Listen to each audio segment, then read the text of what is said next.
If I told you there's a simple switch in your brain that can make English go from noisy and confusing to clear and easy, would you flip it? Give me a few minutes today, and I'll show you exactly where that switch is and how to turn it on every time you listen. Hey friends, welcome back to Fluent English Journey, the place where we slow things down, speak clearly, and build real confidence. I'm Tom, and today we're digging into something that can honestly change how you hear English from this day forward.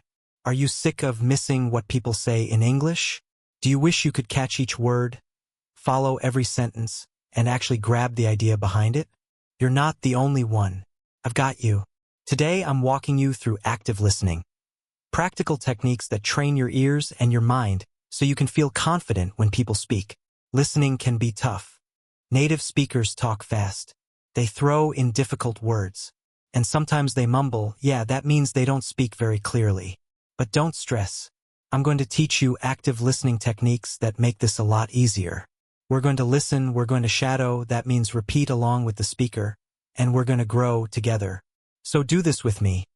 Find a quiet spot, get comfortable, take a deep breath, and let's roll. First, what I mean by active listening. Simple. I'm not just letting English hit my ears. I'm trying to understand it. I stay locked in. I pay attention on purpose. When people talk, there are tons of sounds and words flying by. But active listening isn't about catching every single word. It's about listening with a purpose. I'm aiming at the message, not just the noise. Sometimes we listen on autopilot.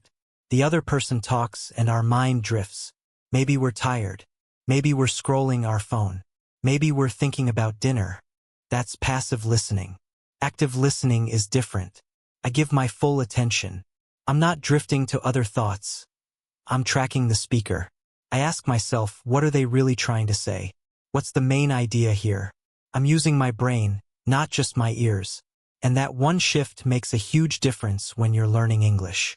When I listen actively, my brain works harder in the best way, and I learn faster. I start linking words to meaning. Sound turns into understanding. That's the whole game. So remember, active listening is focus. It's thinking while listening. It's grabbing ideas, not just words. Do this and your English starts moving forward.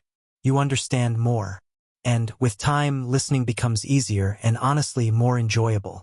Now let's build the skill step by step. Technique number 1. Predict before you listen. Predict just means make a smart guess about what's coming next. Before I hit play, I ask myself what I might hear. That little habit warms up my mind the same way stretching warms up my body. Why is this so useful?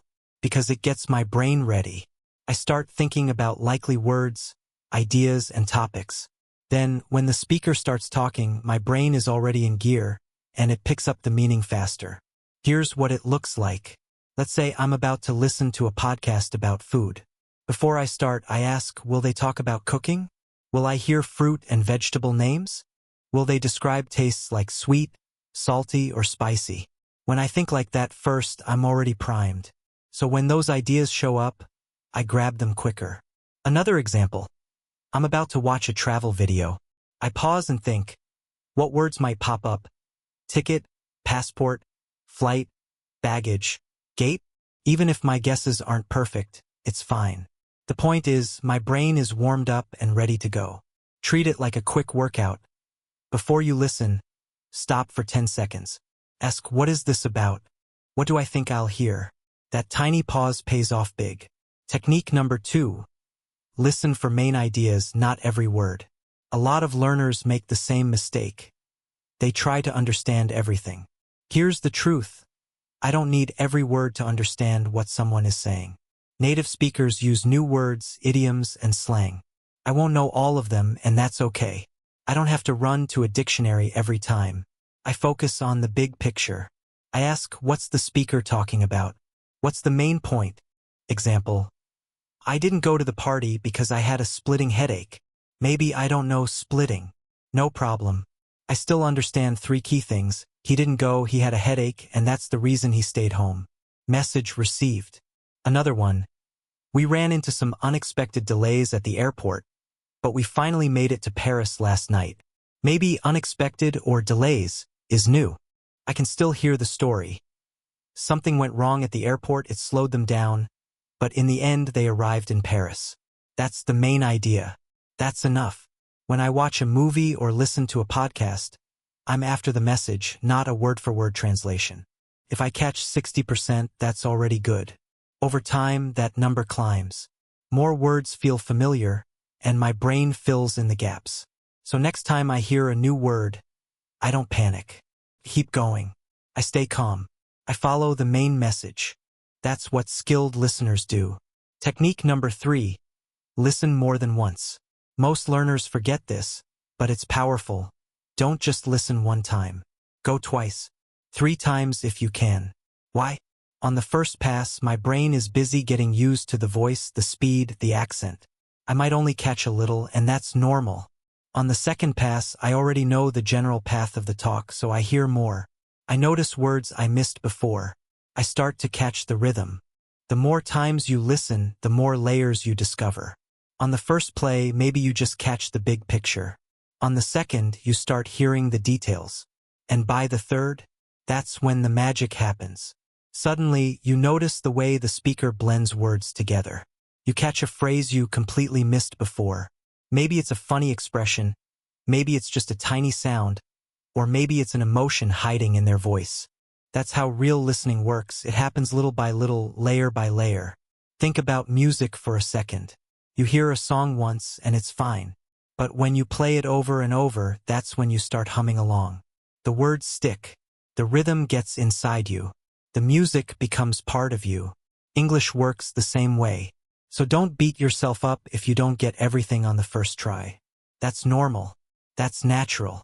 The best listeners are repeat listeners. They rewind, they pause, they play again. And you can do the same. Start with this very podcast. Listen once, then twice, then a third time. Each round, you'll grab more. Each round, your brain gets sharper. Each round, your confidence grows. Remember this, one listen is never enough. 2 or 3 times, that's where the real learning happens. Alright, let's roll into technique number 4. Use context to unlock new words. So, what's context? Context is simply the clues around the word, the other words in the sentence, the situation, the story. It's like detective work for your ears. You don't always need a dictionary. You need to look at the scene. Here's a quick example. I was starving, so I ate 3 sandwiches. Now, maybe starving is new for you, but think about it. She ate 3 sandwiches. That's not just hungry, that's super hungry. And you'd be right. Starving means extremely hungry. You just figured it out from the context. Another one.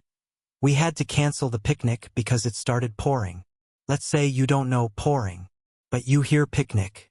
You hear cancel. What usually cancels a picnic? Bad weather. Rain. That's it. Pouring means heavy rain. You didn't need a translator. You just needed to pay attention to the situation. That's exactly how native speakers do it, even in their own language. You and I do it too all the time without thinking about it. So next time you bump into a new word, don't freeze. Don't panic. Let the sentence, the tone, and the topic guide you. Ask yourself, what could this word mean right here? If it's really important, you can look it up later. But in the moment, trust your brain. It's smarter than you think. That's how good listeners stay in the flow. Now, let's wrap it up with technique number 5. Don't multitask. Stay focused. We've all done it. Playing English audio while texting, cooking, or scrolling through social media. Feels like a smart way to save time. But here's the truth. Multitasking kills learning. Your brain can't split its focus and still absorb deeply. You end up half listening, missing words, forgetting the message. Learning a language requires your full attention. So here's the fix. Carve out a small block of time every day, 10, maybe 15 minutes. In that moment, do only one thing, listen. No phone, no notifications, no distractions. If it's audio, close your eyes and let the words sink in. If it's a video, lock your eyes on the speaker's face. Just be fully there. Think of it like being with a friend. If your friend was talking to you, would you check your phone in the middle of their story? Of course not, that'd be rude. You'd look at them. You'd listen. You'd care. English deserves that same respect. Give it your time. Give it your focus.